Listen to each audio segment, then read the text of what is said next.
ಟಿವಿ5 ಕನ್ನಡ ಸುದ್ದಿ ಪ್ರಸಾರದ ಬೆನ್ನಲ್ಲೇ ಎಚ್ಚೆತ್ತ ಬಿಎಂಆರ್ಸಿಎಲ್ ಇಲಾಖೆ. ಕನ್ನಡದ ರೈತನಿಗೆ ಅಪಮಾನ ಮಾಡಿದಂತ ಮೆಟ್ರೋ ಬಾಲನಿಗೆ ತಕ್ಕ ಶಾಸ್ತಿಯಾಗಿದೆ.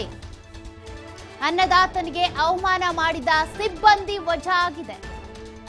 ಅನ್ನದಾತ ಕೊಳೆಯಾದಂತ ಬಟ್ಟೆ ಹಾಕೊಂಡು ಬಂದಿದ್ದಾನೆ ಅನ್ನುವಂತ ಕಾರಣಕ್ಕೆ ಮೆಟ್ರೋದಲ್ಲಿ ಬಿಟ್ಟಿರಲಿಲ್ಲ. ಒಳಗಡೆ ಬಿಡೋದಕ್ಕೆ ಹಿಂದೆ ಮುಂದೆ ನೋಡ್ತಾ ಇದ್ರು. ಸಸ್ಪೆಂಡ್ ಮಾಡಬೇಡಿ, ಕಿತ್ತು ಬಿಸಾಕಿ ಅಂತ ಆಗ್ರಹಿಸಿದ ಟಿವಿ5 ಕನ್ನಡ. ಟಿವಿ5 ಕನ್ನಡದ ವರದಿಗೆ ಕೈ ಜೋಡಿಸಿದ ರಾಜ್ಯದ ಜನರು ಕೂಡ ರೈತನ ಮೇಲೆ ದರ್ಪ ಮಾಡಿದ ಸಿಬ್ಬಂದಿ ಈಗ ವಜಾ ಆಗಿದ್ದಾರೆ. ಒಳ್ಳೆ ಬಟ್ಟೆ ಹಾಕಿಲ್ಲ ಅಂತ ರೈತನನ್ನ ಅವಮಾನಿಸಲಾಗಿತ್ತು. ಸಿಬ್ಬಂದಿ ಅಲ್ಲೇ ತಡೆ ಹಿಡಿದಿದ್ರು, ಒಳಗ್ ಬಿಡಲ್ಲ ಅಂತ. ಸಹ ಪ್ರಯಾಣಿಕರೊಬ್ರು ಅವರಿಗೆ ಸಹಕಾರವನ್ನ ನೀಡಿದ್ರು, ಒಳಗ್ ಕರ್ಕೊಂಡು ಹೋಗೋದಕ್ಕೆ ಸಹಾಯವನ್ನ ಮಾಡಿದ್ರು. ಈ ಒಂದು ವಿಡಿಯೋ ಪ್ರಸಾರವಾಗ್ತಾ ಇದ್ದಂತೆ, ಇದನ್ನ ಸುದ್ದಿ ಮಾಡ್ತಾ ಇದ್ದಂತೆ ಟಿವಿ5 ಕನ್ನಡದ ಸುದ್ದಿಯ ಬಳಿಕ ಬಿಎಂಆರ್ಸಿಎಲ್ ಇಲಾಖೆ ಎಚ್ಚೆತ್ತುಕೊಂಡಿದೆ. ಆ ಸಿಬ್ಬಂದಿಯನ್ನ ಈಗ ವಜಾಗೊಳಿಸಿದ್ದಾರೆ. ಅದೇ ರೀತಿಯಾಗಿ ನಮ್ಮ ಮೆಟ್ರೋ ಟ್ವೀಟ್ ಕೂಡ ಮಾಡಿದೆ. ನಾವು ಈ ರೀತಿಯಾಗಿ ನಮ್ಮ ಸಿಬ್ಬಂದಿಯಿಂದ ಆಗಿರುವಂತ ಅನಾನುಕೂಲತೆಗೆ ತಪ್ಪಿಗೆ ಕ್ಷಮೆಯಾಚಿಸ್ತೇವೆ, ಸಿಬ್ಬಂದಿಯನ್ನ ವಜಾ ಮಾಡಿದ್ದೇವೆ ಅಂತ ಕೂಡ ಟ್ವೀಟ್ ಮಾಡಿದ್ದಾರೆ. ಅಂದ್ರೆ ರೈತರಿಗೆ ಅಥವಾ ಕೊಳೆ ಆಗಿರುವಂತ ಬಟ್ಟೆ ಹಾಕೊಂಡು ಬಂದಿದ್ದಾರೆ ಅಂತ ಅಂದ್ರೆ ಅಲ್ಲಿ ಬಿಡೋದಕ್ಕೆ ಆಗಲ್ವಾ? ಅದಕ್ಕೆ ಸಂಬಂಧಪಟ್ಟಂತೆ ಏನಾದ್ರು ರೂಲ್ಸ್ ಗಳಿದ್ದಾವ, ಬೋರ್ಡ್ ಗಳಿದ್ದಾವ ಅಂತ ಪ್ರಶ್ನೆ ಮಾಡಿದ್ವಿ. ಅದೇ ರೀತಿಯಾಗಿ ಇದೇನು VIP ಸಾರಿಗೆನಾ?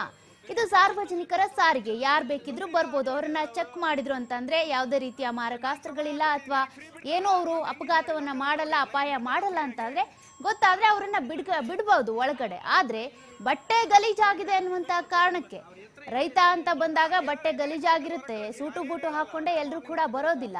VIP ಸಿಬ್ಬಂದಿ ಅಥವಾ VIPಗಳಿಗೆ ಮಾತ್ರ ಇರುವಂತ ಸಾರಿಗೆ ಅಲ್ಲ ಇದು. ಮೆಟ್ರೋ ಅಂತ ಬಂದ್ರೆ, ನಮ್ಮ ಮೆಟ್ರೋ ಅಂತ ಬಂದ್ರೆ ಸಾರ್ವಜನಿಕರ ಸಾರಿಗೆ. ಹಾಗಾಗಿ ಯಾಕೆ ಒಳಗ್ ಬಿಡ್ತಿಲ್ಲ ಅಂತ ಅಲ್ಲಿ ಸಹ ಪ್ರಯಾಣಿಕರೊಬ್ರು ಕೂಡ ಪ್ರಶ್ನೆ ಮಾಡಿದ್ರು. ಅವರ ಮೊಬೈಲ್ ನಲ್ಲಿ ವಿಡಿಯೋ ಮಾಡ್ಕೊಂಡ್ರು, ಸಾಮಾಜಿಕ ಜಾಲತಾಣಗಳಲ್ಲಿ ಹರಿಬಿಟ್ರು. ಸಾರ್ವಜನಿಕರಿಂದ ಕೂಡ ಆಕ್ರೋಶ ವ್ಯಕ್ತವಾಯಿತು.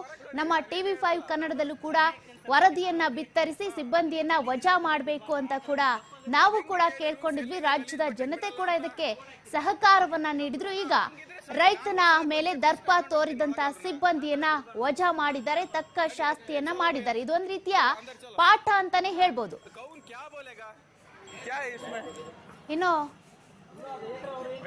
ಈ ರೀತಿಯಾಗಿ ರೈತನಿಗೆ ಅವಮಾನ ಮಾಡಿದ್ದಕ್ಕೆ ಮತ್ತೆ ಸಿಬ್ಬಂದಿ ವಜಾ ಆಗಿದ್ದಕ್ಕೆ ಸಂಬಂಧಪಟ್ಟಂತೆ ಕೃಷಿ ಸಚಿವರಾಗಿರುವಂತಹ ಚಲುವರಾಯಸ್ವಾಮಿ ಅವರು ಕೂಡ ರಿಯಾಕ್ಟ್ ಮಾಡಿದ್ದಾರೆ. ಏನ್ ಹೇಳಿದ್ರು ಕೇಳೋಣ. ಟೋಟಲಿ ತಪ್ಪು. ಬಟ್ಟೆ ಹಾಕ್ದಲೆ ಮೈ ಮೇಲೆ ಬಂದ್ರೆ ಆ ಥರದ ಎಂಟರ್ಟೈನ್ ಮಾಡಬಾರ್ದಂತ. ಆದರೆ ಅವನು ಒಳ್ಳೆ ಬಟ್ಟೆ ಹಾಕವನೇ, ಕೊಳೆ ಇದೆ, ಹರಿದೋಗಿದೆ, ಇದನ್ನೆಲ್ಲನೂ ನಮ್ಮ ಸಂಸ್ಕಾರ ಅಲ್ಲ.